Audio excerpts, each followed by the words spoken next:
Krista Nichols, and I'm excited to be coming to your guild to share my passion for Seminole Patchwork with you. If you're not familiar with Seminole Patchwork, here's a little background. This technique was developed by the Seminole Indian tribe of Florida.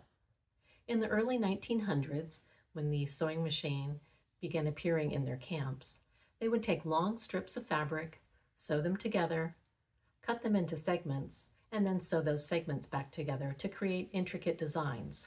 These bands were then used as embellishment on clothing and in their handicrafts. I love the bold, intricate designs that you can make using these techniques. You can make a whole quilt using nothing but Seminole bands like I have here, or you can add some of your favorite blocks. They also make great borders on your quilts, and you can add them to your home decor projects and clothing. In my 4-hour Seminole workshop, we'll make 3 different designs, and you'll receive instructions for 5 designs plus some variations. I'll walk you through the process step by step for each design, and by the end of class, you'll know everything you need to make all of the designs and their variations. This is a technique class, so you don't need to go out and buy a bunch of supplies. All you need is width of fabric strips and contrasting colors.